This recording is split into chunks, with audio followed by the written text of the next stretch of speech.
오늘은 편집 비평에 대해서 강의를 하겠습니다. 편집 비평이 뭘까요? 편집 비평은 복음서 기자가 전해받은 전승을 어떻게 선택하고 또 어떻게 배열했으며 어떻게 수정했는지를 분석하는 비평 방법입니다. 구전을 통해서나 아니면 기록된 그런 문헌 자료들이 있잖아요. 이러한 자료들을 어떻게 편집했는가를 분석하는 비평 방법이라 할 수 있겠습니다. 이것은 성경을 단순히 자료를 기록한 것으로 보는 것이 아니라 기자가 신학적인 목적을 가지고 편집자로서 활동했음을 인식하는 그러한 관점입니다. 양식 비평이 성경 이야기의 어떤 형태나 그리고 당시 그 이야기가 주고받았던 삶의 자리, 정황, 여기에 주목을 했다라고 한다면 편집 비평은 그 이후의 단계인 복음서 저자가 이러한 전승을 어떻게 재구성했는지, 편집했는지에 대해 초점을 맞추는 것입니다. 그래서 편집 비평에서 던지는 중요한 두 가지 질문은 첫째, 복음서 기자는 왜 이 자료를 이렇게 배열하고 수정했을까?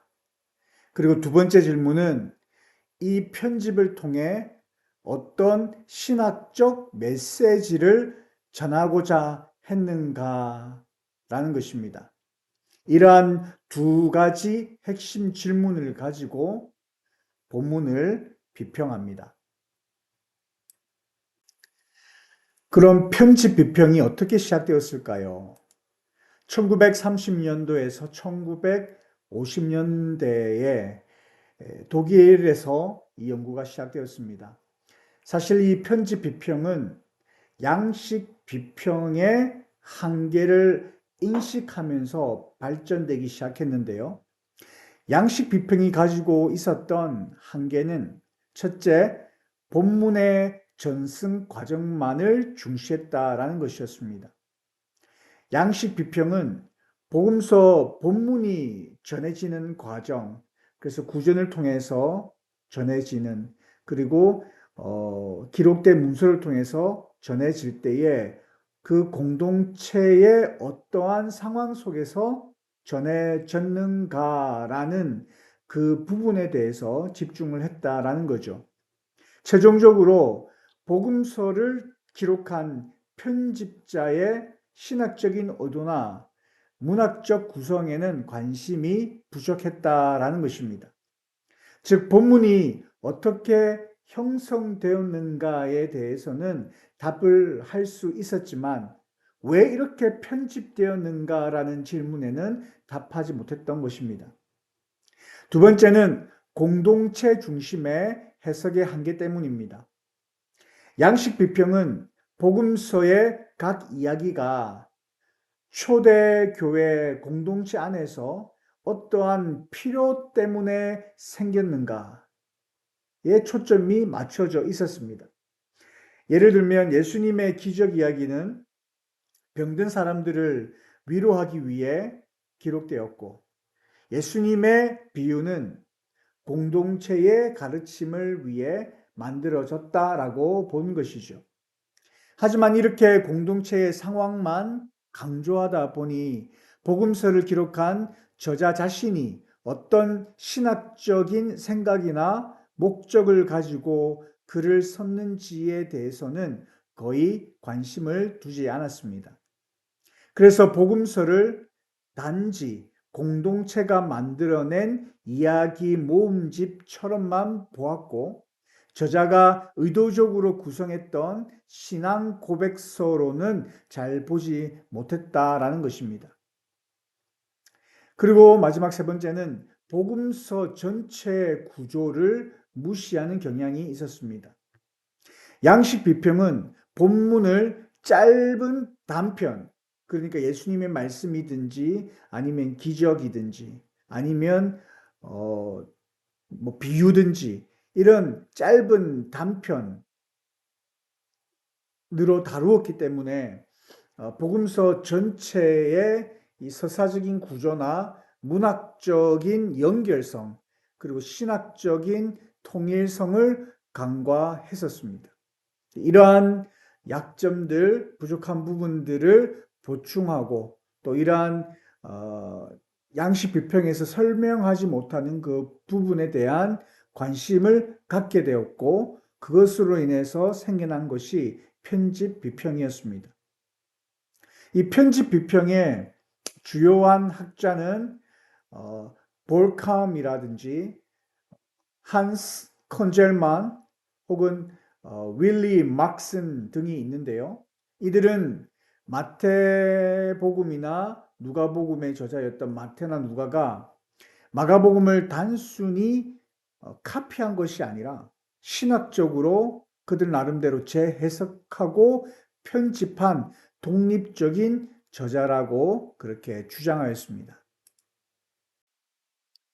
자, 그렇다면 우리는 이 편집 비평을 어떻게 바라봐야 할까요?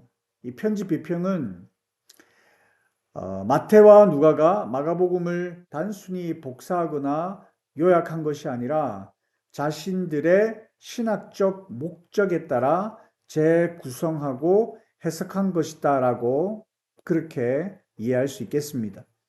즉 마가복음의 자료를 사용하되 각자의 공동체적인 상황과 그리고 신학적인 메시지를 담기 위해 의도적으로 수정하거나 편집했다라고 본다라는 것이죠. 이 편집 비평에 있어서 긍정적인 부분이 있습니다. 그것은 바로 이 편집 비평이 가진 통찰력을 인정한다라는 거죠. 복음서 기자들이 단순한 기록자가 아니라 성령의 감동 속에서 그들이 선택하고 배열하고 강조한 신학자라는 점을 분명히 하기 때문에 그렇습니다. 이 관점은 복음서의 문학적인 구성 그리고 각 저자의 신학적인 특색을 이해하는 데 도움이 된다라는 것이죠. 이 비평 방법에는 물론 비판적이거나 경계해야 할 부분이 분명히 존재합니다. 그것은 바로 편집 비평의 자유주의적 전제를 우리는 경계해야 된다라는 거죠. 많은 편집 비평가들은 성경을 하나님의 영감된 말씀으로 보기보다는 각 저자가 인간 공동체의 당시 그들이 처해 있었던 상황 속에서의 어떤 신앙 문서로만 보는 경향이 있기 때문에 그렇습니다. 저자가 신학적으로 편집했다는 점을 인정하면서도 그 편집이 인간적인 해석의 산물이 아니라 성령님의 인도 아래 이루어진 계시의 과정임을 우리는 꼭 기억해야 할 것입니다. 요약하자면 이렇습니다. 복음서 기자들이 신학적인 의도를 가지고 썼다라는 점에는 동의합니다. 그러나 그것을 단순히 인간 중심의 해석 활동으로만 보려고 하는 편집 비평의 전제에는 반대한다라는 거죠. 편집은 인간의 해석이 아니라 성령의 감동 아래 이루어진 하나님의 계시 행위라고 이해하는 것이 올바르다라는 것입니다. 비록 각 저자가 그들의 상황 속에서 편집하고 수정하고 여러 가지 그러한 편집의 과정을 거쳐서 기록한 것은 우리가 인정은 하지만 그 과정 속에서 분명 성령 하나님의 역사하심이 있었고 하나님의 특별한 인도하심 속에 하나님의 말씀이 기록되었다라고 보는 것이 올바른 관점이다라는 것입니다. 자, 그렇다면 편집 비평은 어떤 단계를 거쳐서 이루어지는 것일까요? 첫 번째, 자료를 확인합니다. 기자가 사용했던 자료, 그러니까 마가복음, Q 자료, 그리고 고유한 어떤 전승들을 먼저 파악한다는 거죠. 두 번째는 어떠한 변형이 일어났는가를 비교합니다. 공간복음에서 같은 사건, 병행하는 본문을 통해서 기자가 수정하고 추가하고 삭제한 부분을 찾는 것입니다. 그리고 세 번째 단계는 편집의 의도를 해석합니다. 그러한 수정이 반영했던 그 신학적인 관점이 무엇인가, 혹은 그 당시 공동체 상황은 어땠는가를 추론하는 것이죠. 그리고 마지막 전체 구조를 분석합니다. 여기에서는요, 기자가 복음서를 어떻게 배열하여 메시지를 구성했는지를 살피게 됩니다. 이제 실제적인 예를 들어 설명하겠습니다. 마가복음 10장 17절에서 18절 말씀과 마태복음 19장 16절에서 17절 말씀입니다. 보시는 바와 같이 차이가 분명하게 있습니다. 마가복음에서는 선한 선생님이여 라고 기록된 반면에 마태복음에는 선생님, 내가 무슨 선한 일을 하여야 라고 바뀌어져 있습니다.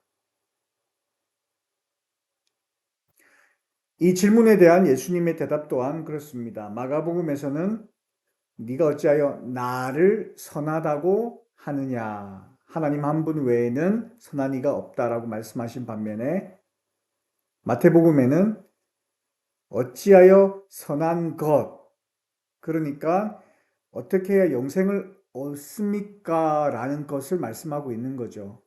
선한 것을 묻느냐라고 그렇게 바뀌어져 있습니다. 마가복음에서는 예수님이 마치 자신을 하나님과 구별되는 존재로 말하고 있는 것처럼 보입니다. 왜 나를 선하다고 하느냐? 하나님만이 선하시다. 이 표현은 바로 예수님의 완전한 인간이심, 그러니까 인간적인 겸손함을 강조하고 있는 것입니다. 이것은 마가복음 전체의 신학적인 특징, 즉 고난받는 종 예수 그리스도와 일치합니다. 그러나 이 구절을 그대로 읽으면 초대교회 독자들에게 예수님이 하나님이 아니라고 말씀하신 것 아닌가라는 그러한 신학적인 오해를 불러일으킬 수 있는 소지가 있습니다. 마태복음은 마가의 자료를 거의 그대로 사용하면서도 이 부분에서 질문 자체의 초점을 선한 선생님에서 선한 일로 바꾸었습니다. 즉 마가는 왜 나를 선하다고 하느냐 질문이 그것이었는데, 마태는 왜 선한 일, 즉 어떻게 해야 영생을 얻습니까? 라는 그러한 질문의 초점을 바꾸었다라는 겁니다. 이 변화는 단순한 문장 수정이 아니라 신학적인 편집입니다. 마태는 예수님의 선하심을 의심하게 만들 여지를 제거한 거예요. 그리고 대화의 초점을 인간의 행위로 옮긴 것입니다. 무엇을 해야 영생을 얻는가? 어떻게 해야 우리가 영생을 얻을 수 있겠는가라는 초점을 옮긴 것입니다. 그래서 예수님의 신성을 흐리지 않으려는 마태의 신학적인 의도가 드러난 본문의 말씀이다라는 것이죠. 편집 비평의 관점에서 볼 때 마태는 마가복음을 자료로 삼아 자신의 신학, 즉 예수님은 하나님께로부터 온 참 선한 스승임을 명확히 드러내기 위해 문장을 수정했다라는 겁니다. 이것은 마태복음 전체의 특징이라고 할 수 있는 바로 예수님의 신적인 권위를 강조하고 율법의 완성자로서 예수 그리스도와 일관되게 드러나는 것입니다. 그렇다면 개혁주의적인 관점에서는 이러한 해석을 어떻게 바라볼 것인가? 마가복음 그리고 마태복음의 이 차이를 단순히 인간이 왜곡한, 인간이 수정한 것으로 보는 것이 아니라 그 또한 성령의 감동 안에서의 신학적인 강조점의 차이로 본다라는 거예요. 즉 마태는 단순히 마가의 문장을 고쳤다라기보다 하나님께서 각 저자를 통해 예수님의 다양한 면모, 즉 예수님의 겸손하심과 그리고 하나님 되심 모두를 드러내신 것으로 이해한다라는 겁니다. 따라서 이런 편집의 다양성은 오류가 아닙니다. 인간적인 신앙 고백이 아닙니다. 이것은 성령 하나님의 역사 가운데 영감으로 주어진 계시의 풍성함을 보여주는 것이다라는 거죠. 다른 예를 하나 더 들어보겠습니다. 마가복음 6장 5절에서 6절 그리고 마태복음 13장 58절입니다. 마가복음에서는 예수님께서 고향 나사렛에서 배척을 받는 장면을 기록하고 있는 그런 본문의 말씀인데요. 거기서 예수님께서 거기서는 아무 권능도 행하실 수 없었다라고 기록하고 있습니다. 이것은요, 문법적으로 보면 예수님의 무능력함에 대해 말하는 것처럼 보여집니다. 그래서 독자로 하여금 예수님도 한계가 있었는가라는 의문을 줄 수 있었습니다. 반면에 마태복음에서는요, 같은 장면을 인용하면서 표현을 바꾸었습니다. 예수께서 거기서 많은 능력을 행하지 아니하시니라고 기록한 거예요. 즉, 예수님께서 능력이 없어서가 아니라 그들의 불신앙 때문에 능력을 행하지 않았다. 예수님께서 스스로 많은 일을 행하지 않으셨다라는 뉘앙스로 바꿔놓은 것입니다. 이 변화는 단순한 문장 수정이 아닙니다. 바로 예수님의 신적 권위를 보호하려는 신학적인 조정이다라는 겁니다. 마태는 예수님을 하늘의 왕으로 묘사하고자 했기 때문에 예수님의 능력이 인간의 불신에 의해 제한되는 듯한 인상을 주지 아니려 했습니다. 대신에 그들의 불신 때문에라는 이유를 통해서 인간의 책임을 강조하고 예수님의 능력은 온전하다는 점을 지키려 한 것입니다. 그래서 개혁주의적인 관점에서 볼 때에 마태가 성령의 감동 속에서 예수님의 전능하심, 전능성과 또 인간의 불신앙의 죄성을 동시에 드러낸 결과로 이해될 수 있다라는 겁니다. 하나님께서 복음서 기자마다 강조점을 달리 사용하심으로 예수님의 신성과 인간의 불신앙의 죄성, 불신 사이의 긴장을 신학적으로 풍성하게 보여주신 사례다 할 수 있겠습니다. 마지막으로 하나만 더 보겠습니다. 마가복음 2장 26절과 마태복음 12장 4절입니다. 여기에 보면 마가복음 2장에는 아비아달 대제사장이라고 기록되어 있는 반면에 마태복음에는 제사장의 이름이 기록되어 있지 않습니다. 마가복음 2장에서는 예수님께서 안식일 논쟁 중에 다윗의 예를 들어 제자들의 행위를 변호하신 것인데요. 이때 마가는 그때 아비아달 대제사장 때였다라고 그렇게 기록하고 있습니다. 그런데 구약 성경, 그러니까 사무엘상 21장에 보면 그 사건은 사실 아비아달이 아니라 그의 아버지였던 아히멜렉 시대에 일어난 일입니다. 마태복음은 같은 사건을 인용하면서 이 부분을 아주 미묘하게 수정합니다. 그는 그때 제사장만 먹는 진설병을 먹었다고만 말하고 아비아달이라는 이름을 아예 생략하지요. 이것은 단순한 생략이 아니라 구약에 익숙한 유대 독자들에게 불필요한 혼란을 주지 않으려는 신학적 그리고 편집적 선택이었습니다. 마태는 유대교 배경을 가진 독자들을 대상으로 복음서를 썼기 때문에 성경의 세부 사항에서 오류처럼 보일 수 있는 표현을 피하고자 했던 것입니다. 결과적으로는 그는 예수님의 말씀의 핵심, 즉 다윗도 율법을 넘어 자비를 실천했다라는 논지를 유지하면서도 본문이 구약과 불일치해 보이지 않도록 조정했던 것입니다. 이것을 성경의 신적 영감 속에서의 문체적인 다양성으로 볼 수 있습니다. 하나님은 성경 저자들이 각자의 지식, 문화, 언어적인 감각을 사용해서 진리를 기록하게 하셨고 그로 인해 생겨나는 그런 차이들은 오류라기보다는 하나님의 계시의 세밀함과 배려를 드러내는 방식으로 이해될 수 있겠습니다.